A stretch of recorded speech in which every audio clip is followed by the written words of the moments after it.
कोशिश समाज Bihar news channel से आज आप बट वृक्ष बट सावित्री पूजा की विधान एवं उससे प्राप्ति जो सनातन धर्म से आती रही सुहागिन महिला जो ने बट वृक्ष की पूजा कर अपनी सुहागिन सौभाग्यवती होने की जो वरदान प्राप्त की है उसकी वार्तालाप करने आज हम तंत्राचार्य अरुण कुमार झा मुन्ना से की पूजा सनातन धर्म सुने की और लाभ सुहागिन उठाएं। महिला क्यों करती है और इससे क्या प्राप्त होता है?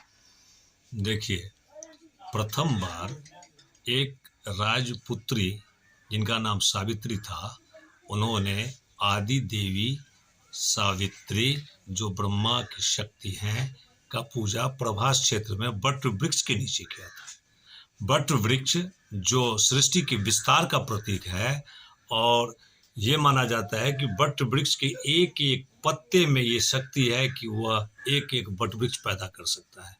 तो बट वृक्ष सृष्टि के विस्तार का प्रतीक ही नहीं बल्कि आयुष्य का प्रतीक है।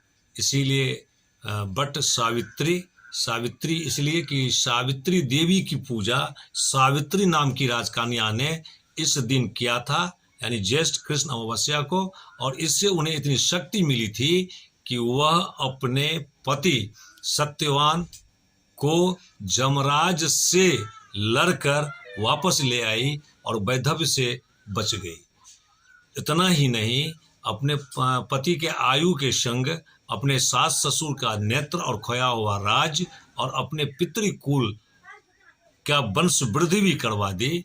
तो माता आदिशक्ति सावित्री, जिन्हें ओम भूर्भुवः स्वः से आप जानते हैं, उस सावित्री की पूजा कर राजकन्या सावित्री जो है सधवा बन रह गई थी। इसीलिए संसार की समस्त नारियां, हे सनातन धर्म की नारियां, ये व्रत करती है, चूँकि ब्रह्मा जी, भगवान विष्णु और भोलेनाथ शंकर जी का ये वरदान है कि जो कोई इस दिन यानी ज्येष्ठ कृष्ण अमावस्या को बट वृक्ष में रक्षा सूत्र बांधते हुए प्रदक्षिणा करेगा और 14 शास्त्र में तो 14 ब्राह्मण दंपति का इसमें जो है पूजन करने का और उन्हें भोजन कराने का 16 प्रकार के भोजन का वर्णन है। लेकिन भाव मिक्षंति देवा की स्थिति में आज सुहागिन नारियां सिर्फ 14 प्रकार की 16 प्रकार की, और जिनको नहीं है तो वह एक प्रकार से भी फल फूल मिठाई लेकर के बट वृक्ष की पूजा करते हैं। और उसी के बट वृक्ष के जड़ में माता सावित्री सत्यवान और जिन्हें ज्ञात है वो आदि शक्ति सावित्री और भगवान ब्रह्मा के सहित उमा महेश्वर लक्ष्मी नारायण की पूजा करते हैं। अरे देखते हैं महिलाएं पंखा से पंखा बांस की पंखा होती है जिससे उनको बजावता हवा लगाती है, ऐसा क्यों? वह इसलिए कि उस ज्येष्ठ महीना जो है ग्रीष्म ऋतु है और ग्रीष्म ऋतु जेठ का जो दोपहरी है, तपती दोपहरी, वह जेठ की गर्मी नामी गर्मी है, इससे बड़ा गर्मी नहीं होती है। तो जेठ महीना में पुरुष वर्ग जो घर से बाहर काम करते थे, आज भी करते हैं, और महिलाएं जो घर में रहती थी तो अपने बाहर से आए हुए पति को शीतलता प्रदान करती थी और उन्हें पंखा से शीतल हवा और जल पिलाती थी। ये परंपरा थी।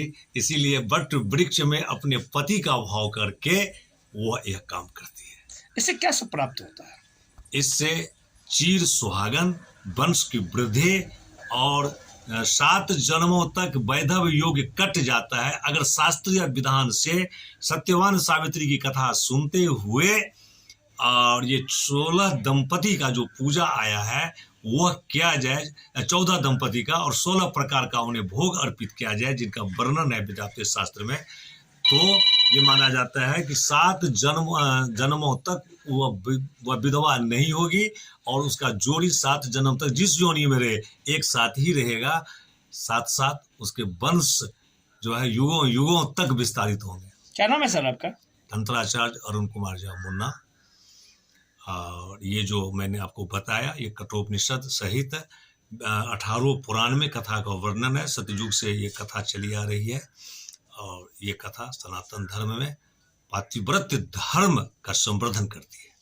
धन्यवाद सर। सभी हिंदू सनातन धर्मीय महिलाएं अपनी सुहागवती होने की वरदान और विधि पूर्वक पूजा की सारी व्यवस्थाएं को दर्शाते हुए आज कोसी समाज बिहार से आपको प्रस्तुति प्रदान की जा रही है। देखें और लाभ उठावें, सब्सक्राइब करें, लाइक करें, शेयर करें, एक दूसरे को सहभागिता और अपनी सनातन धर्म की कामना को पूर्ण करते हुए हर हर महादेव, जय बोलो बम, जय शिव शंकर, जय गणेश, जय शिव शंभु, जय सिया राम, जय जय सिया राम की व्यवस्था में सब महिलाएं, सुहागिन महिलाएं अपनी आज वट सावित्री पूजा पर अपनी आराधना परिपूर्ण की।